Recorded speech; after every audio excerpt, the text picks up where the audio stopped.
Vamos lá, meus irmãos, começando aqui nossa gravação, nosso 7º dia de aula, Teologia Sistemática 2. Teremos hoje e mais algumas aulas para a gente concluir essa parte tão importante de teontologia, tá bom? Já oramos, como é costume nosso. Mais uma vez, graça e paz. Já responde, por favor. Graça e paz, irmãos. Graça e paz a todos. Graça e paz a todos. Que calor é esse, meu Deus? Que calor é esse? 30 graus está marcando aqui no meu termômetro hoje. Olha, meu filho brinca comigo, né? Porque eu gosto muito do calor. Ele falou, e aí, pai? E aí? Como que tá hoje? Né? Então, mas Deus seja louvado por tudo, né, irmãos? De Deus vem todos os momentos para a nossa vida, todas as estações, né? Bom, meus irmãos, então vamos lá. Hoje nós vamos começar um assunto que é sobre a Trindade. Nós estaremos falando hoje sobre a Trindade. Eu quero gastar a aula de hoje sobre a Trindade, a 8ª aula sobre a Trindade, a 9ª e a 10ª aula nós iremos concluir essa matéria. Então, teremos hoje e mais 3 aulas, contando com hoje 4 aulas. Então, hoje e a próxima aula eu quero ficar sobre o tema da Trindade. E por que eu quero gastar esse período com vocês de 2 aulas? Antes da leitura do nosso texto.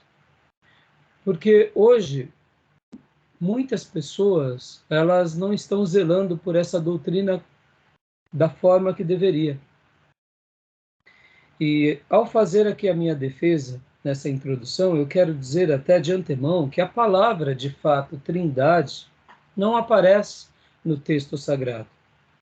Mas que Deus é Pai, que Deus é Filho e que Deus é o Espírito Santo, isso não tem a dúvida.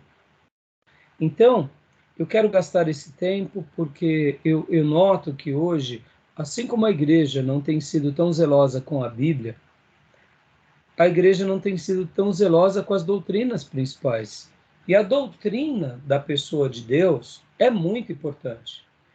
Para que a gente compreenda o ser de Deus, nós estudamos aqui os nomes, os desígnios, os ofícios, o caráter, os atributos. Mas agora a gente vai entrar para aquilo que de fato são as pessoas da Trindade, que revelam o próprio Deus. Então, essa aula a gente vai fazer ela com muita paciência, tirando as dúvidas, porque, como eu disse para vocês, existem até mesmo hoje certos grupos de igrejas que negam a Trindade, que muitas vezes, eu diria, vão cantar nos congressos evangélicos. E até faço aqui uma meia-culpa, porque quantas foram as vezes que eu, conversando com os ministros de música, eu não sou do louvor, mas a igreja está sobre a minha responsabilidade. E eu falo, esse hino é bonito, hein? De quem que é? Aí depois eu fico sabendo que é da Voz da Verdade. E aí eu já orientei no passado e vou até tornar a orientar de novo os ministros de música.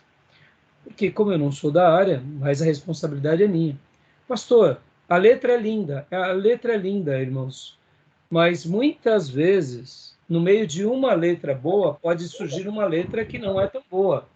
E nós abrimos precedentes para os membros da nossa igreja seguir aquele grupo. E no momento que aquele grupo começa a ser seguido, automaticamente as mensagens, os dizeres, e quando a gente vai ver, nós estamos dando a nossa ovelha para que ela coma uma comida estragada, para não dizer podre.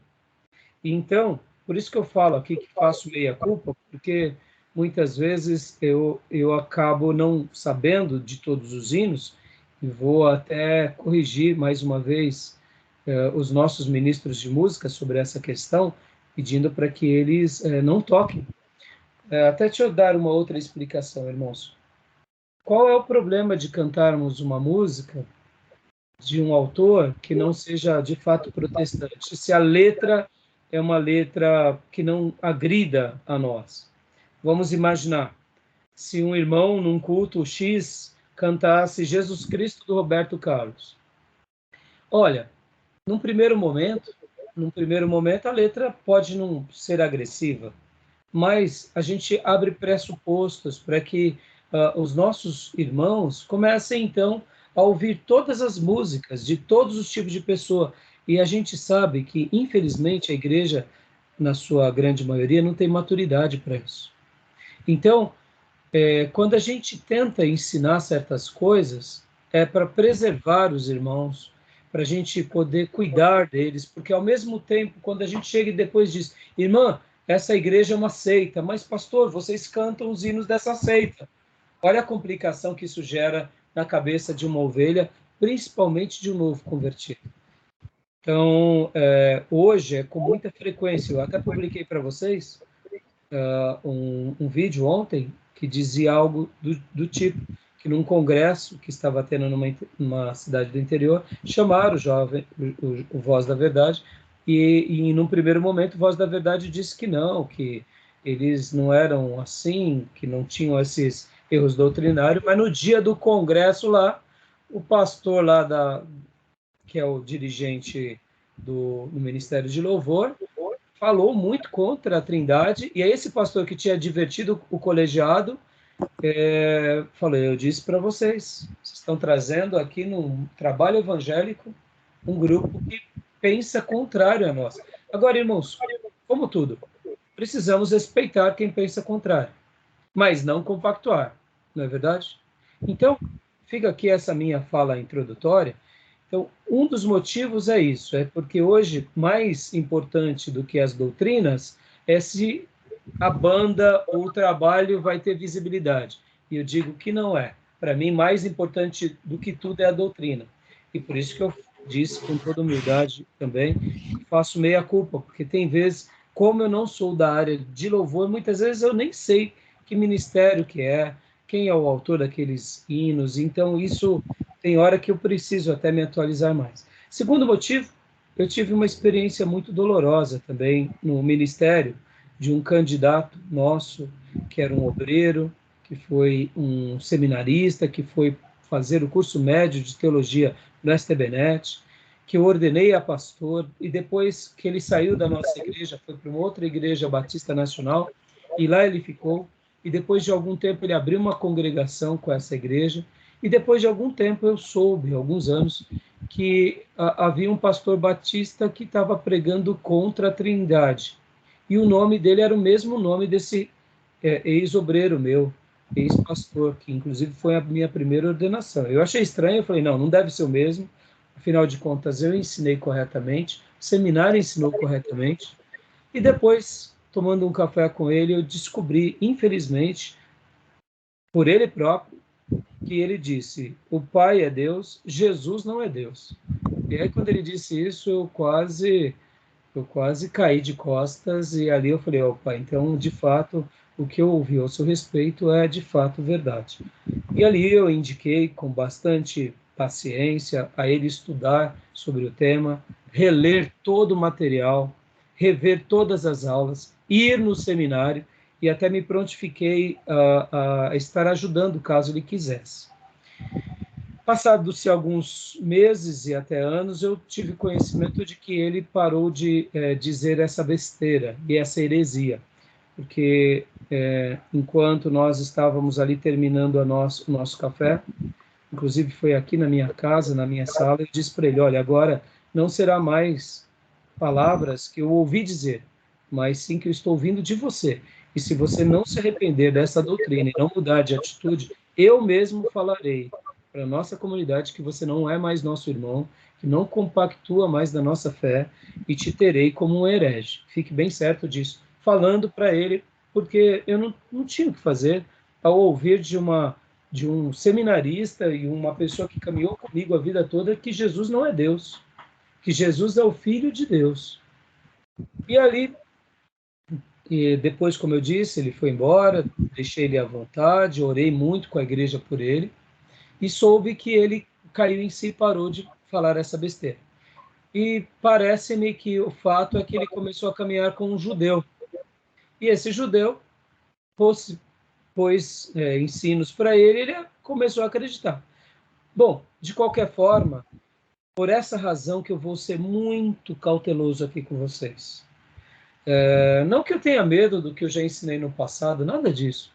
Mas para vocês verem o quanto esse assunto é importante. Isso é uma das coisas mais importantes da Bíblia, no sentido de saber quem é o nosso Salvador, quem é o Pai, quem é o Espírito Santo. Ora, no dia que eu digo que eles não são Deus, eu estou negando partes da Bíblia e o que esperar de mim depois disso. E entender essa doutrina é fundamental para que a gente não caia em erros. A palavra Trindade, ela sai como uma discussão de teologia sistemática na história da igreja. E aqui eu não quero fazer nenhuma defesa à palavra, mas eu quero fazer uma defesa ao ensino. Então, em cima disso que eu quero dizer para vocês, assim como as Escrituras foi perseguida sempre pelo diabo e pelos hereges, a pessoa de Deus também é perseguida. E se uma pessoa consegue alterar as Escrituras ou a pessoa de Deus, ele bagunça qualquer tipo de religião. Tá bom, meus irmãos? Então, já começando aqui, hoje a gente só vai fazer uma leitura bem breve, que é Mateus 28, do 18 ao 20. Quem achou pode ler para nós. E a gente já vai mergulhar aqui no livro-texto. Vocês estão com o livro de vocês? O livro-texto? Deixa eu ver. Aí? Chegou, Júnior? Opa, aí, ó, nova edição. Bota aí, irmãos, na tela aí. Joia, maravilha. Então aí com o livro-texto, deixa eu ver, Dil. Aí, tá vendo? Joia. Maísa, conseguiu pegar? Não? Tá joia. Eu vou estar compartilhando hoje, para efeito didático, algumas páginas aqui do nosso livro do Gruden. Mas vamos seguir o livro. Eu te peço, anote no seu livro, rascunhe, grife, para que essas informações possam ser introjetadas em vocês, tá bom? Então, beleza. Pode falar. A Maísa passar o endereço dela, que eu mando um desse aqui para ela. Presente. Passa Ela ia... depois o endereço. Não vou nem falar, não precisa. Eu vou falar, Deus que te abençoe. A nossa irmã ia pegar com o Fabiano, né, irmã? Isso. Então.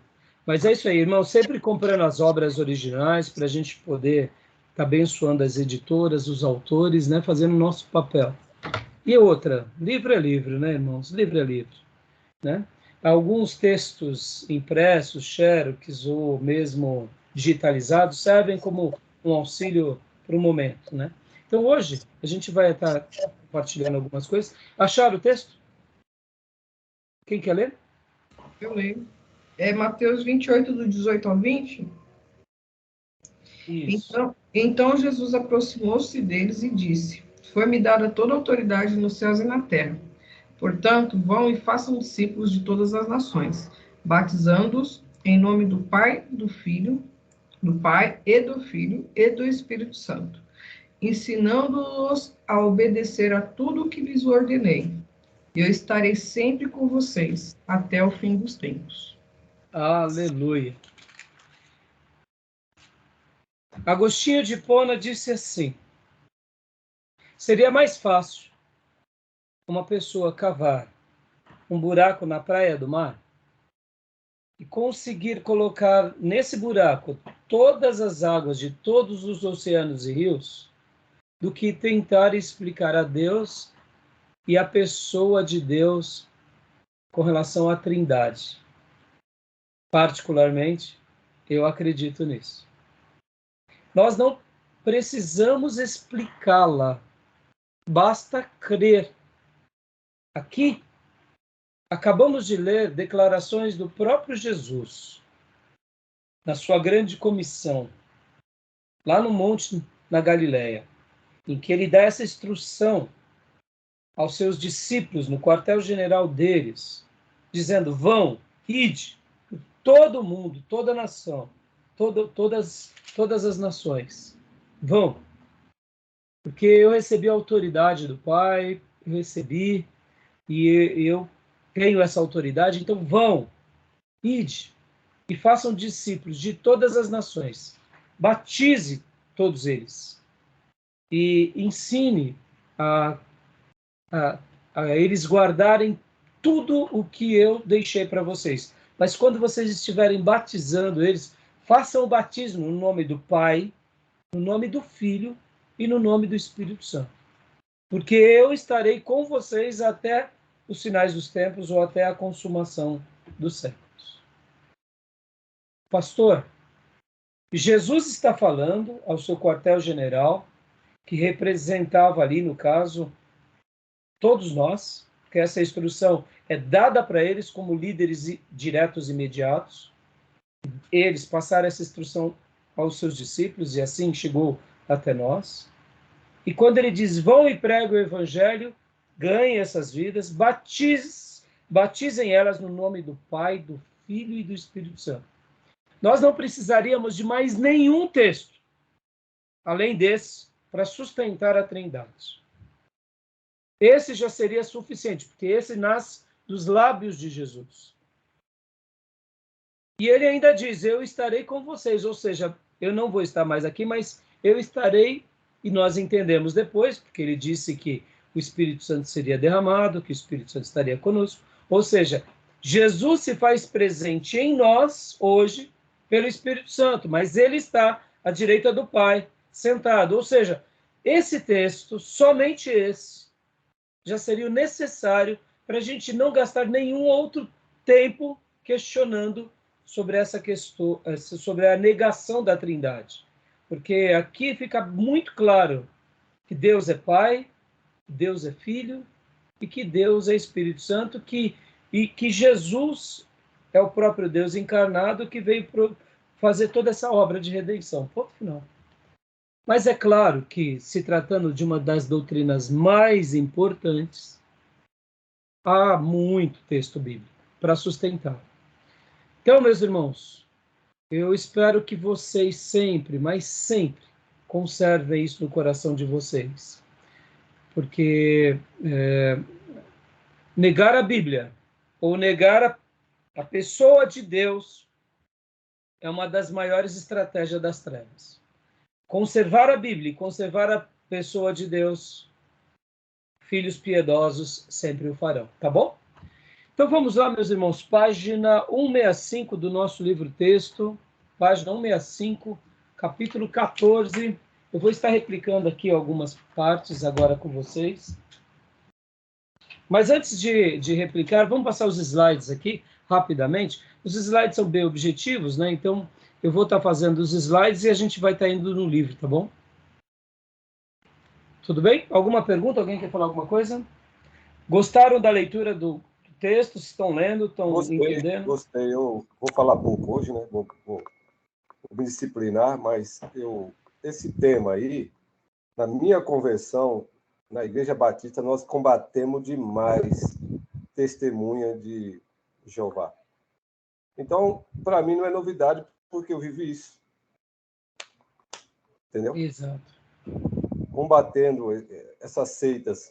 Sim. Ótimo. E foi boa a sua experiência, né? Sua experiência acaba sendo benéfica nesse sentido, né? Porque acaba te dando resistência contra essas questões. Joia. Alguém mais quer falar alguma coisa do texto, do livro? Tudo bem? Tranquilo? Então vamos lá. Então vamos para os slides, meus irmãos. Os slides. Deixa eu compartilhar aqui para vocês.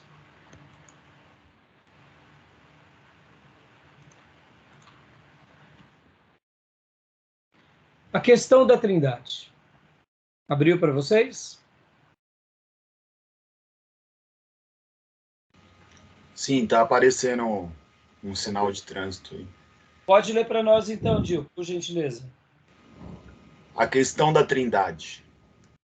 Como Deus pode ser três pessoas, porém um só Deus? Uma pergunta, né? Como eu disse, irmãos, nós não precisamos entender. Esse é um dos assuntos que nós somente enxergaremos ele, se assim posso dizê-lo, pela fé. Porque não há nada no mundo que possa tentar explicar de forma plena o que é a Trindade. Somente a revelação. E a revelação, quando ela anuncia esse fato, ela só anuncia o fato e como é o fato, mas não explica. O que explica é que há um só Deus e que o Pai é Deus, Jesus Cristo é Deus e que o Espírito Santo é Deus. E todos os profetas, escritores, ou quase todos, quando tratavam desse assunto, eles usavam dessa mesma linguagem. Ou seja, a revelação deixa claro esse princípio. Eu fiz aqui uma anotação e eu até quero ler para vocês. Olha só. Uma breve compreensão da doutrina da Trindade. Eu escrevi assim: acredito que Deus, ao se revelar como Pai, como Filho e como Espírito Santo, sendo Ele o Senhor, o Eterno, deixou de propósito tal revelação para que apenas por meio da fé, olha só que interessante, para que apenas por meio da fé fosse possível crer nele e fosse possível aceitá-lo. Somente mediante essa plena aceitação, o crente inicia na caminhada espiritual com esse Deus invisível e com esse Deus que é também incompreensível. Aceitando essa revelação de todo o coração, prova que esses servos de Deus se ajustam à palavra revelada de Deus e não o contrário. Deu para entender? Quero acreditar que Deus deixou essa doutrina da forma que está. Mesmo que ela tenha sido dada a nós paulatinamente, porque podem ver que Deus foi deixando pistas ao longo dos séculos, mas na sua revelação ele foi mostrando-se. E a gente vai estudar, e por isso que eu quero gastar esse tempo em 2 aulas com vocês, para a gente poder dissecar, tanto aqui no Grudem, e se tudo correr bem e der tempo, a gente vai para os outros livros. Então, vou repetir a minha frase, porque eu acho que ela é bem objetiva. Como eu estava dizendo, Deus deixou de propósito. Deus deixou de propósito. Porque é por meio da fé que a gente acredita nele, crê nele, e obedece ele e a gente segue. Porque se a gente fosse tentar entender como o Deus único se revela para nós em 3 pessoas, a gente viveria a vida toda e não compreenderia. Então eu quero acreditar que essa doutrina que fala sobre esse Deus único que se apresenta a nós por meio de 3 pessoas, foi deixado de propósito aos filhos de Deus, de uma maneira como se Deus estivesse dizendo assim: meus servos, apenas confia. Apenas confia. Eu sou invisível, eu sou real, eu sou assim, estou me mostrando assim. Se você quer me seguir, apenas creia em mim e me siga e veja o meu trabalhar na sua vida. Eu acredito que é uma atitude de fé, é uma atitude de aceitação e é uma atitude de obediência. Porque por meio dessa docilidade, e aqui eu não estou falando que é suicídio intelectual, nós admitimos conscientemente que ele é único, mas também que ele se revela como Pai, como Filho e como Espírito Santo. E isso é consciente. Ou seja, não é utópico no sentido de é uma crendice tola e fútil. É uma crença consciente. O nome dele é o Eu Sou, que sou, Jeová, Yahvé, e ele se revela também como Pai, também como Filho e também como Espírito Santo. Mas ele deixa isso para que a gente o obedeça, creia nele e trilhe o caminho dele. Por que eu afirmo isso e gastei esse tempo citando essa breve compreensão aqui com vocês, irmãos? Porque eu vejo que isso foi feito por todos os servos de Deus em todas as épocas. Na história da igreja, nesses 2000 anos, isso aconteceu. Os embates e os concílios teológicos, inclusive essa definição desse novo nome, que ele nos serve apenas como um meio didático, guardem isso, a Trindade, ela é uma palavra didática. Não tem na Bíblia a palavra de Trindade. Então, tudo bem, se você quer usar ou não, não tem problema. Eu, particularmente, uso com tranquilidade, porque ela representa uma ideia e ela representa a refutação de algumas heresias. Só para vocês terem uma ideia. Na igreja primitiva, havia os judaizantes e havia os gnósticos. Mas não havia ainda os arianos. Porque se houvesse, eu não tenho dúvida que possivelmente o Espírito Santo de Deus iria colocar nos lábios de Paulo algo como dando uma ideia de refutar essas heresias. E talvez ali na igreja primitiva surgisse a palavra Trindade. Não foi do agrado de Deus. Do agrado de Deus foi deixar o quê? Que Deus é Pai, que Deus é Filho, que Deus é Espírito Santo, e tanto é que o próprio Jesus cita isso.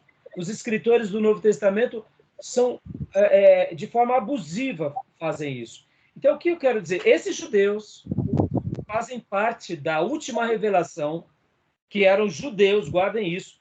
Eles dizem em alto e bom som que Deus é Pai, Deus é Filho, Deus é Espírito Santo. O nome do Pai, nós temos ele como Pai, o nome do Filho é Jesus e o nome do Espírito Santo nós não temos. Percebe? É Pai. A pessoa do Pai, qual é o nome? Nós não sabemos.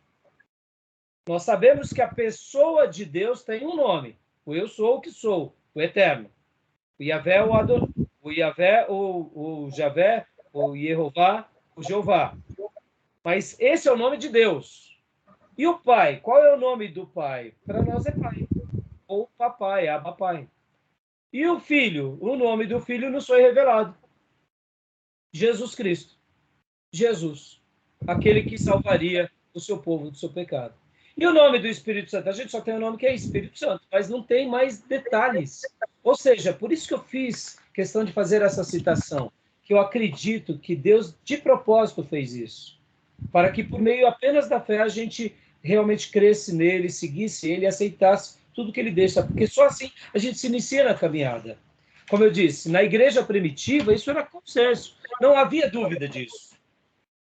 Isso só foi começar a ter dúvida depois, ao longo dos séculos. E aí onde surgem os debates. Então, a gente precisa, quando vamos estudar essa doutrina, admitir alguns fatos. Quais fatos? Primeiro, existe apenas um Deus.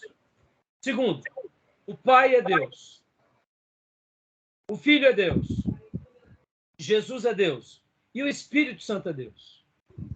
Cada um é um ser distinto do outro, ou seja, cada um é uma pessoa, mas cada um é apresentado pelas Escrituras, repito, pelas Escrituras como Deus.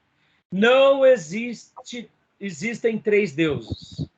A palavra Trindade, como eu disse, ela é usada de forma didática e ela é usada também de forma apologética, com a sua utilidade na história da igreja e na teologia sistemática. E nós devemos fazer uso dela sim. No entanto, mesmo que as Escrituras não falem dela, a ideia dela está totalmente em todo o Velho Testamento e principalmente no Novo Testamento. Então, não ter a palavra não invalida os fatos. E por isso que eu disse para vocês que Agostinho dizia que seria mais fácil cavar um buraco na praia de qualquer... no buraco na areia de qualquer praia e jogar todas as águas de todos os oceanos para tentar compreender. Ou seja, são fé, por fé. E assim, gostaria de prosseguir aqui, mas ficou claro esses meus apontamentos? Claro. Tudo bem? Pastor, ficou claro. E é incrível, né? Assim, pelo menos eu achava isso espantoso, eu tinha comigo. Eu tinha para mim isso no meu coração, que era espantoso, que é algo tão explícito nas Escrituras, né? A Trindade, o Pai, o Filho e o Espírito Santo, mas de nenhuma maneira, nem Jesus e nem no Antigo Testamento, Deus fez questão de explicar algo sobre isso, né? Para que nós viéssemos assimilar isso no nosso espírito pela fé, é o que eu penso hoje. É verdade. E isso, para mim, assim, me espantava muito, velho. Hoje eu já recebi isso no meu espírito. A Bíblia fala que as coisas ocultas pertencem a Deus, né? E as reveladas pertencem a nós, os seus filhos. E eu acredito que esse é um dos mistérios. Por isso, Gil, que eu fiz essa breve compreensão da Trindade. Porque eu creio que Deus, na sua onisciência, ele sabia que os seus filhos fiéis somente teriam êxito na caminhada pela fé. E se essa fé já começa a questionar a revelação de Deus, ou a própria pessoa de Deus que ela apresenta, é como se Deus estivesse dizendo: filho, repense, você já não está na fé, porque os meus caminhos são de fé, eu sou espírito, eu sou incompreensível. Mesmo ele tendo a sua cognoscibilidade, ele se fazendo conhecido, ele jamais vai ser totalmente compreendido na sua grandeza. E o que ele nos deixou é para que a gente creia. Por isso que eu disse, fé não é suicídio intelectual. Fé é crer em alguns postulados, em algumas doutrinas, se entregar a elas de forma consciente e plena. Eu costumo dizer sempre para mim que Jesus é o meu Salvador, que Deus é o meu maior tesouro, que eu não vivo sem Ele. Então eu verbalizo a minha fé para que eu tenha consciência disso todos os dias. E enquanto eu viver, eu quero continuar confessando os meus credos de que eu sou de Deus, que Deus é o meu Pai, que eu creio no Espírito Santo, porque isso tudo só nos afirma. E quanto mais a gente segue esse caminho da fé, mais a gente cresce. Pode ver. Os apóstolos, eles não ficavam questionando. Ao fazer a minha lição de casa hoje, natural que a gente não lembra de tudo, mas é tão maravilhoso ver as citações do Gruden, por exemplo, de Isaías. A maneira em que Isaías profetizava é magnífico. Isaías está lá, irmãos, séculos antes de Jesus. A maneira em que ele fala do Espírito Santo de Deus, de Jesus ou do próprio Deus, é como se ele estivesse já fazendo uma citação do Novo Testamento. Então, aí talvez você pergunte assim, mas pastor, por que só no Novo Testamento houve essa clareza? Ô, irmãos, é porque no Novo Testamento veio o Redentor. No Novo Testamento, o Redentor nos comprou com o seu sangue, nos remiu, pagou o preço por todos nós. No Novo Testamento, ele morre em nosso lugar, ele ressuscita, ele é assunto aos céus. E ainda no Novo Testamento, o Espírito Santo é derramado. Por isso que no Novo Testamento fica muito claro. E aí a gente compreende mais uma outra frase do próprio Agostinho. Ele dizia que o Velho Testamento é o botão da rosa. E o Novo Testamento é o desabrochar dessa rosa. É o descortinar, né? É o descortinar. Por isso que nós devemos sempre lembrar que esse Novo Testamento ele foi escrito por judeus, e o maior escritor dele, inclusive, foi um fariseu de fariseu, para ir na contramão de qualquer tradição judaica mesmo. Deus até nisso foi extraordinário. Ele não deixou com que a maior revelação do Novo Testamento ficasse nas mãos dos pescadores. Eles foram os chefes dos chefes ali para expandir o reino, para abrir as portas do céu entre judeus e gentios. Mas depois Deus levanta um fariseu de fariseu, que é Paulo, para contra-argumentar com toda a tradição errada que eles estavam vivendo, para trazê-los de volta e dar a ele metade do Novo Testamento. Para quê? Para realmente deixar claro, olha, esse descortinar. E para dizer para os judeus daqueles dias, olha, vocês fizeram da lei de Deus uma tradição de homens. E aqui eu estou guiado pelo Espírito Santo, estou dizendo, parafraseando, mostrando para vocês o caminho de Deus. Como se ler o Velho Testamento, a lei, os profetas, como se entender o Filho de Deus e como seguir o Filho de Deus, que é esse que nosso povo aguarda, que Abraão aguardava, que Moisés aguardava, que Jó aguardava. Ele chegou e o nome dele é Jesus Cristo. Ele morreu e eu prego ele, esse Cristo crucificado. Vou me encontrar com ele. Pode ver, Paulo, com a sua mente célebre, de teólogo, de fariseu e de filósofo, não fica explicando as coisas no intelecto humano. Ele fala pelo poder do Espírito. Ele recebe as revelações, ele fala. Ele crê na ressurreição. fala para gregos da ressurreição, os gregos não entendem nada, ele tenta explicar na forma não gentia, mas na forma bíblica para o gentil. Ou seja, olha, a ressurreição existe, Jesus existe, o Espírito Santo existe, a gente não é Deus coisa nenhuma. Então, percebam, ele poderia ter um novo... As palavras de Paulo poderiam ser catedráticas, e não são. São pelo poder do Espírito. Né? Então, é fantástico, né, Gil? Então, persuasão humana, né? Mais algum comentário, meus irmãos? O cristianismo puro e simples, C.S. Lewis, ele disse uma frase muito interessante lá sobre a Trindade. Ele diz que seria impossível o nome de Deus ser amor se não fosse a Trindade. É impossível, porque o amor só pode ser demonstrado a outrem, né? Não pode ser para si mesmo.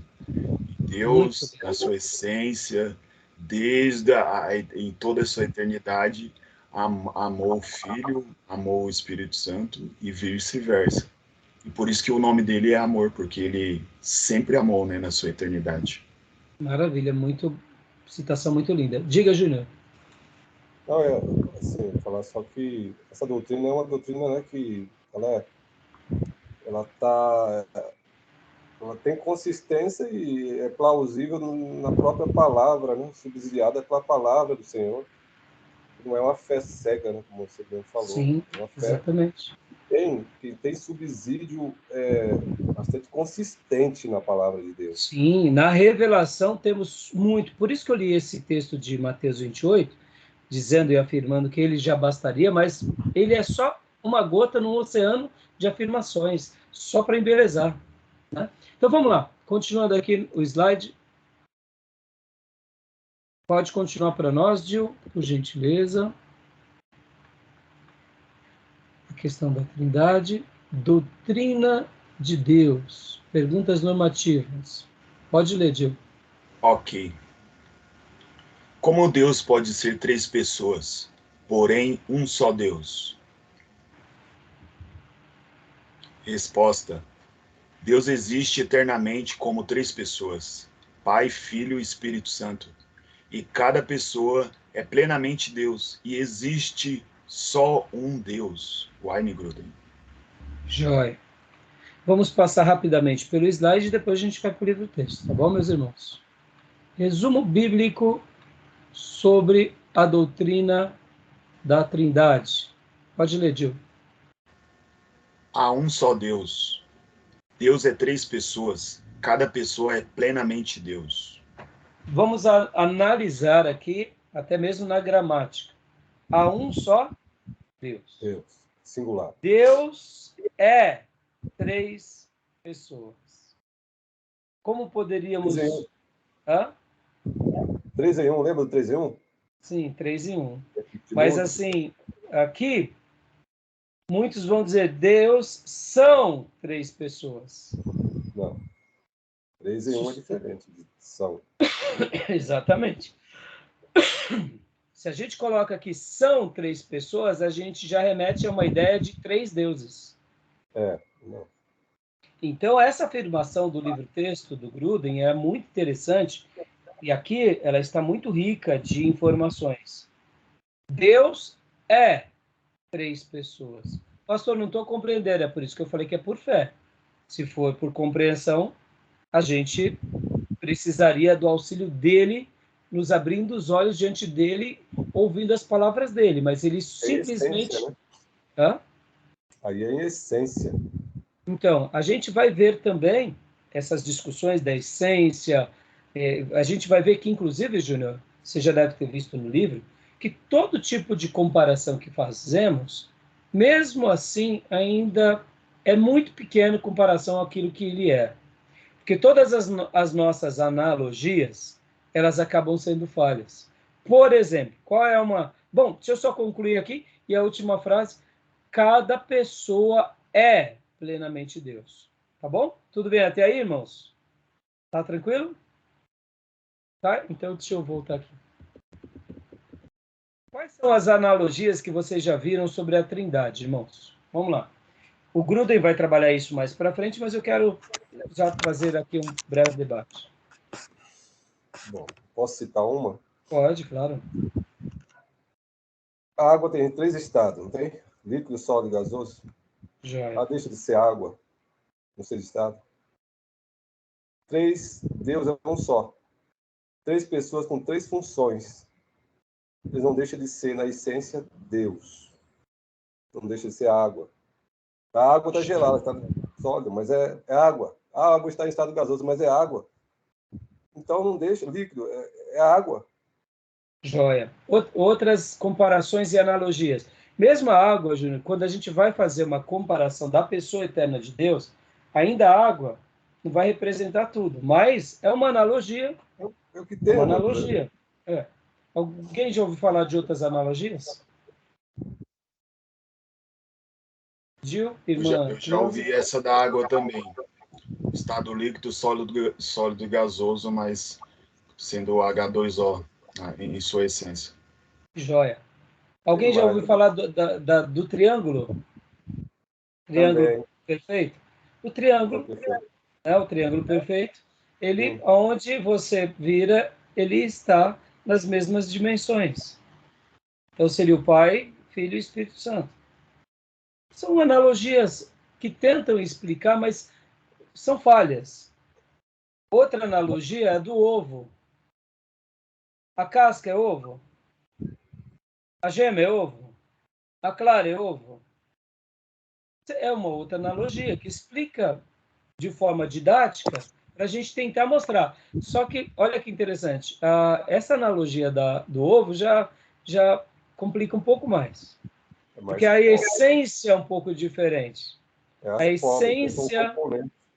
A essência da casca é diferente da essência da gema, que é diferente da essência da gema e da clara. Então, você vê... secundárias. São partes secundárias. Então, mas quando pegamos o ovo, é uma ideia. Mas são analogias, então vão existir várias. Mas todas elas têm a sua falha, tá, irmãos?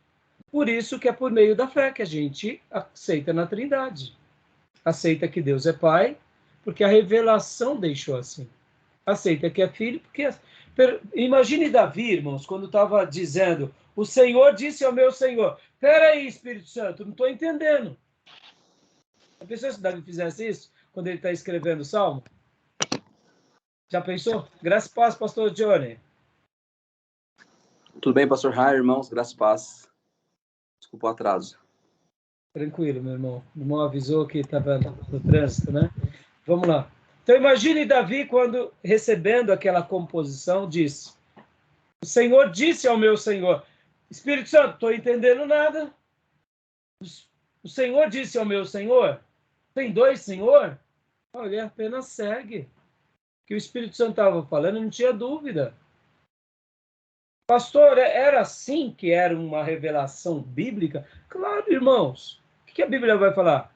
Que o Espírito Santo, usando homens santos, falaram da parte de Deus. Eles escreveram, eles receberam. É simples assim. Pastor, mas o senhor está falando... É claro que não, meus irmãos. O Espírito Santo vinha sobre eles. Como isso acontecia? Aí é outro mistério, mas eles não tinham dúvida da revelação. É tão fácil compreender isso, quanto foi fácil no dia que o Espírito Santo falou para Davi, pode enfrentar Golias com 5 pedrinhas. Agora eu te pergunto, vamos lá, foi fácil?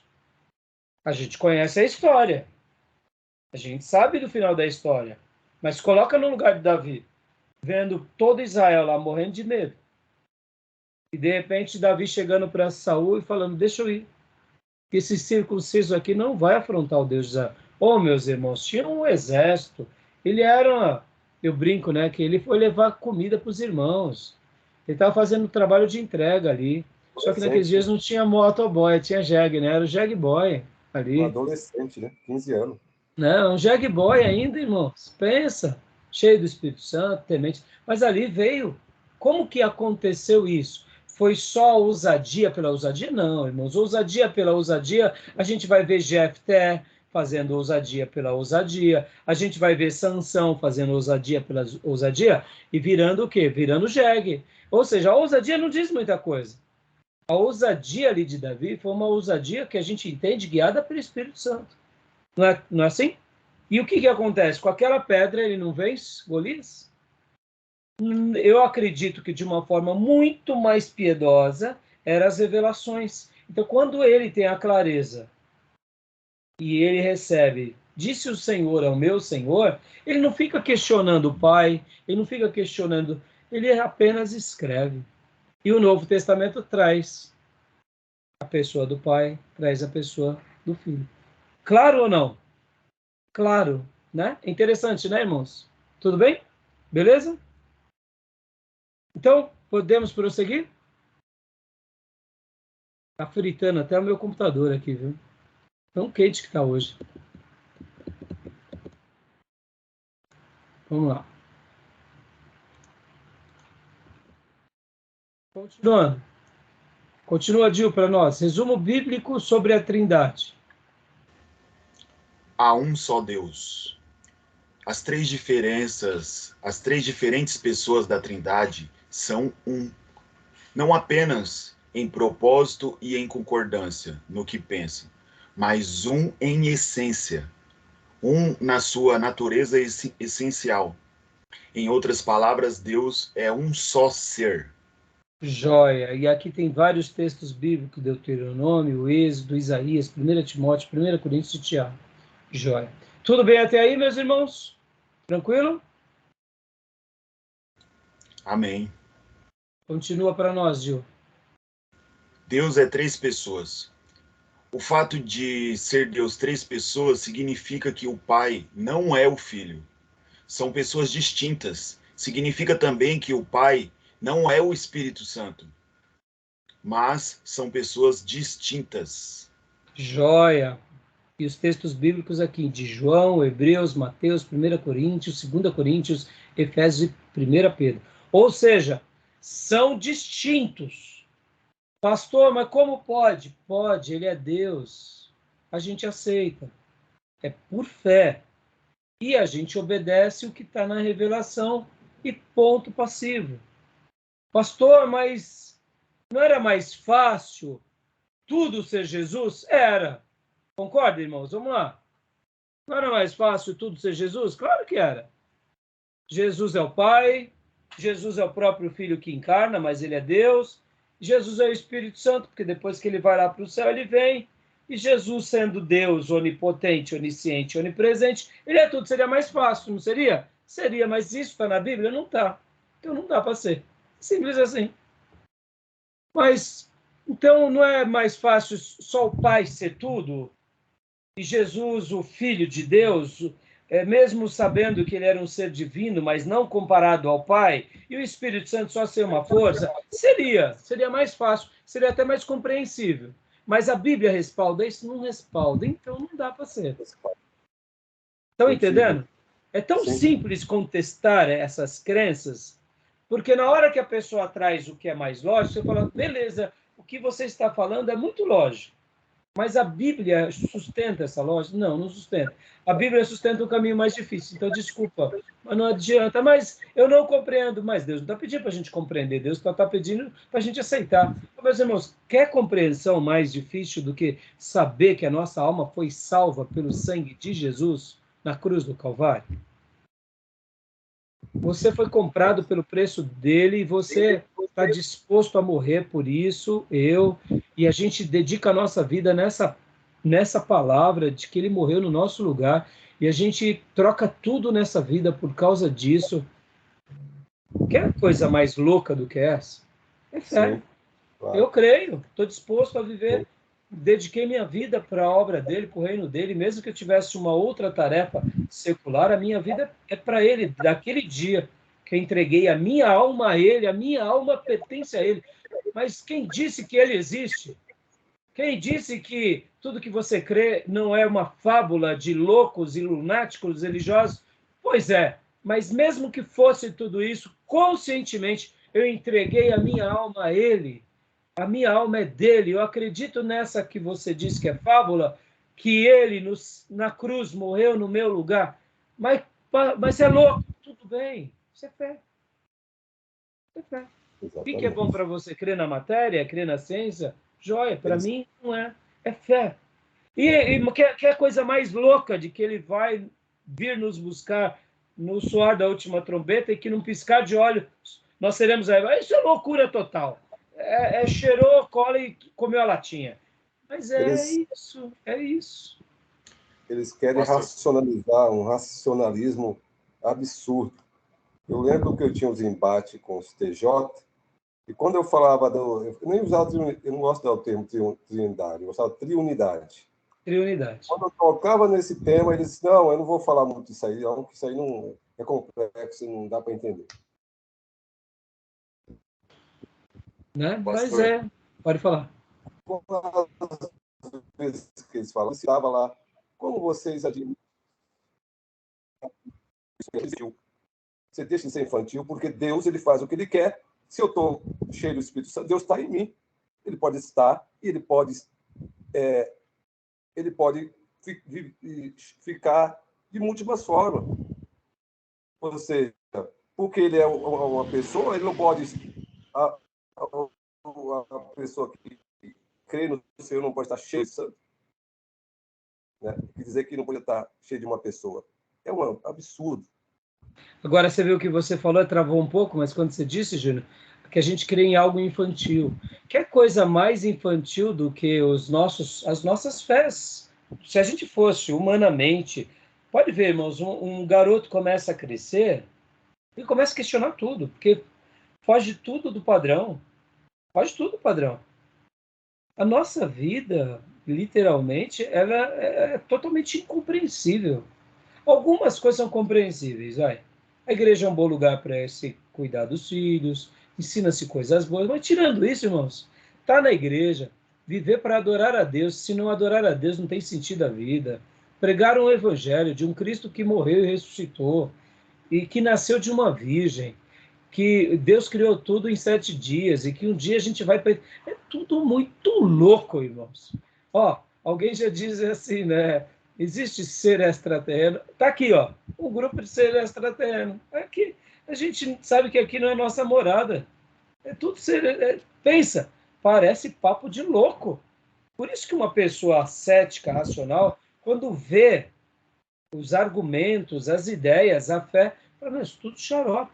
Orar para o invisível, buscar a Deus, crer que Deus se comunicou num livro, é loucura. E que agora você recebe dons desse Deus, é loucura. A única coisa que as pessoas se calam... Acreditar que a cobra falou... A única coisa que as pessoas se calam é porque depois que a gente começa a viver essas dimensões, a nossa vida é transformada pelo poder dele. Aí isso é tipo assim, é onde eles entram em parafuso. Tipo assim, pelo amor de Deus, como pode ter tido essa mudança na natureza? Agora perceba, isso acontece com quem é nascido de novo. Por isso que a igreja de Jesus não tem nada a ver com a religião dos crentes, necessariamente. E por isso que a gente tem uma tarefa singular de ser uma igreja de verdade, não só um grupo religioso, mas um grupo de crente. Porque um grupo de crente está para um monte de tábua como uma verdadeira igreja de Jesus está para um móvel. Totalmente diferente. Lembra da unidade? Né? Muitas vezes a gente está vendo um monte de tábua e fala que ali é filho de Deus, ali é só uma tábua, é mais uma religião. E aí quando a gente vê uma estante, fala, não, ali é um crente. Ali é uma igreja. E aí onde entra essa dimensão da gente poder valorizar e elevar o nosso cristianismo. Que Deus nos ajude, né? Tá bom? Beleza, irmãos? Continuamos? Beleza? Alguém quer comentar mais alguma coisa? O pastor falou sobre salvação e eu lembrei de uma frase acredito que foi o Luciano Subirá que falou. Eu não tenho certeza. Mas ele falou que sem a Trindade seria impossível que houvesse salvação, por conta que o nosso Deus, ele é santo e totalmente isento de pecado, né? Separado. Mas aí vem o Deus Filho e redime os nossos pecados, e vem o Espírito Santo de Deus e aplica toda essa obra em nós, nos reconciliando com Deus. Glória a Deus, que frase maravilhosa. Depois tenta descobrir se foi dele, mas o pensamento, seja dele ou de outro pastor, é lapidar. A irmã Cleusa vai falar, ela levantou a mão. Agora, olha só, lembra da aula da imutabilidade? Lembra que eu disse que a imutabilidade não significa necessariamente alteração, mas um aperfeiçoamento. Não é que Deus não... ali houve a alteração da imutabilidade, da essência, não. Se houve uma ampliação, é por causa da nossa redenção. Lembra que eu disse que o maior memorial nosso de que Jesus é o nosso Salvador é ele ter um corpo humano glorificado que abre as portas do céu.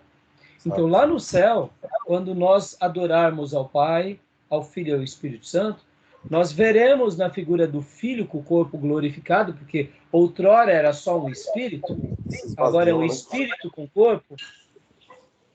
Esse é o maior memorial para toda a eternidade da obra de redenção que ele realiza por todos nós. Então, mesmo o corpo aparentemente ter tido uma alteração, não é uma alteração no sentido de mudança, de diminuição. E é de aprimoração, de aprimoramento no sentido como obra redentiva, não por causa dele, que Deus não precisava mudar a sua essência, mas é o memorial dele por nós. Não muda a essência. Então, não muda a essência da imutabilidade. Aperfeiçoa ela por causa de nós, pecadores. Nós, exatamente. Aleluia. Aquela coisa, por Cleusa, exemplo... diga, esse assunto, para mim, sempre foi assim muito, sabe, difícil para mim entender. Eu li certa vez em 1 João, até estava procurando aqui para me mostrar para o pastor. 1 João 4,15, que diz assim: se alguém confessar publicamente que Jesus é filho de Deus, filho de Deus, Deus permanece nele e ele em Deus. Aí eu fico pensando, né? É difícil, que nem o pastor falou, né? É mais fácil a gente pegar a água do mar todinha e colocar num buraco do que você tentar explicar essa trindade, porque é difícil. Só quando Jesus voltar que a gente vai entender. Exatamente. Não é? Então, mas tem coisas que a gente fica pensando. Sim, agora, a irmã, por exemplo, a fala do Gil já traz uma resposta para essa ideia. Porque no momento em que Jesus ele vira homem e morre para nos salvar, explica toda a Trindade. Fica claro, fica lúcido. E aqui, irmãs, essa questão de... nós temos na nossa composição essa ideia do pai e do filho. Então, nós trazemos essa inferioridade. Mas a gente não tem que fazer essa leitura da inferioridade. A gente tem que fazer a leitura do relacionamento. É pai e filho. Relação. Pode ver que é pai e filho, sim. São pessoas que são apresentadas assim. Na revelação foi assim. Mas não é que haja, segundo a revelação, essa inferioridade. É que houve o quê? Uma manifestação nos seus papéis. Então, Jesus ele se torna filho para representar a gente. Porque Deus não tinha criado um filho e uma filha no Jardim do Éden? E o que aconteceu com esse filho e com essa filha? Se perderam. E o que aconteceu com todos os descendentes de todos os filhos? Se perderam também. Então, o próprio Deus teve que se tornar também um filho para se igualar a nós, para poder voltar ao processo do Pai. Então, eu sei que muitas vezes a ideia que dá é que há essa questão de inferioridade. Mas quando o próprio Jesus fala do Pai, ele eleva o Pai. Mas também, em alguns momentos, ele mesmo se afirma, como foi o caso para Filipe. Eu e o Pai somos um. Quem vê a mim, vê o Pai. Então, porque tem tantas passagens, né, que nem a passagem da cruz, né, que ele fala assim: Pai, por que me abandonastes? Aí é muito difícil de entender, né? Não, se a gente for, irmã, por essa razão, a gente está aqui, e aí onde entra as igrejas pregando essas verdades e ensinando, não só no seminário, mas nas igrejas, porque quando a gente começa a entender a Bíblia completa, por exemplo, esse Esse momento, o que Jesus estava trazendo sobre ele? Ele estava trazendo a culpa de toda a humanidade. Vamos imaginar que em toda a existência de Jesus, ele era Deus eterno antes de ter nascido. Ele deixa a sua glória e nasce como ser humano. E ele vive aqui, sofre os mesmos dilemas nossos, mas inicia o ministério e começa ali o ministério, morre no nosso lugar. E na hora que ele está morrendo no nosso lugar, o que acontece? Todo o pecado de todos os seres humanos, de todas as gerações, vem sobre ele. O que acontece quando a gente está em pecado? A gente tem a presença do Pai. Por isso que a gente compreende essa fala. Além de tudo, essa fala também era o cumprimento dos Salmos. Mas essa fala também pode ser lida como o momento em que ele está, literalmente, se tornando maldito no lugar de todos nós. E por essa razão ele se sente sem a presença do Pai que o acompanhou para sempre. Também é uma outra leitura que a gente faz. Por isso que ele diz, Deus meu, por que me abandonaste? Porque a profecia dos Salmos fazia essa citação. Porque pode ver que essas palavras de Jesus também eram o quê? Uma profecia dos Salmos. Então ele cita os Salmos, mas ele personifica também essa experiência. Ele está pagando o nosso pecado. Ele está sentindo a ira de Deus. Esses dias eu vi um podcast do Paulo Júnior, foi fantástico, fantástico. Depois eu posso até publicar para vocês, irmãos. Ali foi o momento em que a ira de Deus caiu sobre Jesus. A mesma ira de Deus que deveria cair sobre todos nós e sobre todos os condenados, caiu sobre Jesus. Então, imagina como esse momento foi doloroso para o pai derramar a ira dele sobre o próprio filho e o filho sentir-a voluntariamente, porque ele sabia que ele estava sendo preparado para aquela hora. Esse é o momento mais difícil. Entendeu, irmã? Eu entendo. É difícil para a gente assim, encaixar tudo, né? Mas é porque a gente lê uma coisa, se a gente lê uma palavra aqui, outra ali, você não tem um estudo, né? Você não tem uma regra para você conhecer a palavra, né? Porque você vai pegando assim, porque nem eu falei para o pastor que eu lia por tópicos, eu escolhia um assunto e lia sobre aquele assunto. É como naquela passagem também do batismo, que está o Espírito Santo, a voz de Deus e Jesus sendo batizado. Ali estavam os três. Então, agora, só para eu poder tentar explicar mais uma coisa para a irmã. Por essa razão, irmã, olha só, no início dessa aula eu citei sobre esse obreiro que foi um filho meu na fé, que foi um discípulo meu, que depois, quando eu soube que ele estava se enveredando por um caminho herético, eu falei, não acredito. Porque, assim, a gente só vai para um caminho herético, irmã, quando a gente tem alguém dando instruções sobre aquela heresia. Por essa razão que nós precisamos ler sempre a Bíblia do começo ao fim, livro por livro. Ler, reler. Quanto mais a gente ler a Bíblia, mais claro ficam os valores de Deus em nós, mesmo que alguém tente moldar a ideia errada ou herética dela e introjetar na gente, a gente já tem os textos que a gente contra-argumenta. Agora, no momento que, por exemplo, irmã, que nem a irmã, né? A irmã teve uma história. A irmã passou no passado por várias outras religiões. Então, muitas vezes, pode ver que a maioria das religiões tem os seus códigos. Mas eu não tenho nada assim, eu não guardo nada nem da Adventista, nada, nem da Igreja Atalaia, não guardo nada. Que nem a Igreja Adventista, a única coisa que eu gosto, que eu lembro sempre, são os louvores. Do resto, eu nem paro para assistir nada, não quero nem ver nada. Eu não então, guardo mas você sabe, irmã, por exemplo, que nem eu fui um católico, né? Eu tenho que tomar muito cuidado com as ideias católicas, porque eu cresci no meio católico.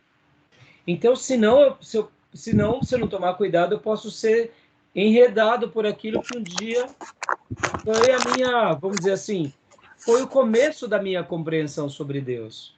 Então, eu sei que a irmã, por exemplo, por isso que eu digo aqui, e esses assuntos, irmãs, como que a gente é sanado? É palavra. É palavra. É por isso que eu falei para o pastor. Eu não ouvi isso de ninguém e, na minha ignorância, eu li, não entendi, e muita coisa que eu leio na palavra eu não entendo. Sim. E por isso que eu estou aqui tentando, né? Mesmo que eu não interajo muito com vocês, mas eu aprendo, eu fico ouvindo. Aí eu vou procurar na Bíblia para ver como que é. Qualquer coisa que eu escuto, eu vou ver na Bíblia se realmente é aquilo que está dizendo. Joia.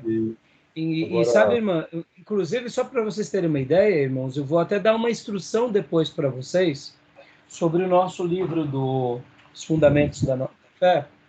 Eu vou dar uma instrução para vocês sobre algo que eu achei super interessante.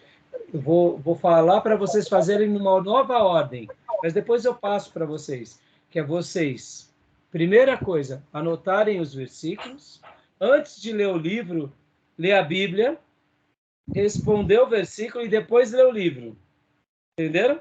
Eu estou fazendo assim, eu leio a Bíblia, e depois aí vai ler o livro. Eu vou no versículo, aí depois eu leio o livro para ver se... Exato, então eu vou dar essa instrução depois. Mas assim, irmã, fique tranquila, irmã, porque muitas coisas a gente vai sendo esclarecido aos poucos. Por isso que eu falei que vamos gastar 2 aulas para tratar desse tema, entendeu? Tá bom? Tudo bem? Esse texto que a irmã citou aí, eu já conheço muito bem essa refutação principalmente dos TJ. Em primeiro lugar, nós temos que conhecer o texto no original, no grego. O que está falando? E próprio João, se começar a ler João, você vai ver que o professor Raí falou lá atrás sobre eles, o gnóstico admitia que Jesus ressuscitou ali e era espírito. E João fala, não, ele era o filho de Deus, era carne. E aqui ele traz a humanidade de Jesus. Isso, obrigado, Júnior. Eu ia até fazer essa citação. Obrigado. Viu, irmã? O texto que a irmã citou de 1 João, eu ia fazer a citação, entramos em outros assuntos, mas o Júnior está recordando muito bem. Pode continuar, Júnior. Que é 4,15. Então, todo o texto e contexto de João está refutando, é uma apologia contra os gnósticos. Exatamente. Não era no espírito, ele era em carne. A humanidade de Jesus não deixava de existir. E só recapitulando, irmã, o que era o gnosticismo? Era um pensamento filosófico misturado com religião que dizia mais ou menos o seguinte, que havia uma separação entre o corpo e o espírito, que a matéria é má e o espírito é bom. Se Jesus nasceu em corpo, logo ele era pecador. Exatamente. Então, como eles faziam a leitura de Jesus? Que Jesus era como um anjo, que tinha forma apenas aparente de corpo, mas ele não era em corpo. Por isso que João fala, não, ele era o Filho de Deus. Ele identifica, ele nasceu. Outro texto que João também vai falar é que o Espírito que não confessa que Jesus Cristo veio em carne... Ué, mas o que é isso, pastor? Durante muitos anos eu aprendi, principalmente nas igrejas pentecostais, quando caía o endemoniado, o irmão falava assim, Jesus Cristo veio em carne e demônio. Aí o demônio falava, não vem, aquele espetáculo todo. Mas na realidade pode até servir para isso, e de fato já vi mesmo que serve mesmo, porque o próprio demônio odeia admitir, que Jesus veio em carne, porque o fato de Jesus ter vindo em carne foi a destruição de Satanás e a destruição dos demônios. Então, mesmo que o pentecostal, na sua leitura simplória, fez um exorcismo ali, expulsando o maligno, deu certo. Porque, de fato, o diabo fica revoltado com essa afirmação. Mas qual é a essência do texto ali de João, quando fala o espírito que não confessa que Jesus é em carne? Se alguém está dizendo que Jesus é apenas um espírito e não é carne, esse espírito não é de Deus. Ou seja, esse pregador, essa pessoa que diz... Entendeu? Você vê, irmão? Por isso que estudar ela é fundamental. Né? É o que João estava dizendo ali. Que muitos estavam dizendo, não, Jesus não veio em carne, porque a carne é pecadora.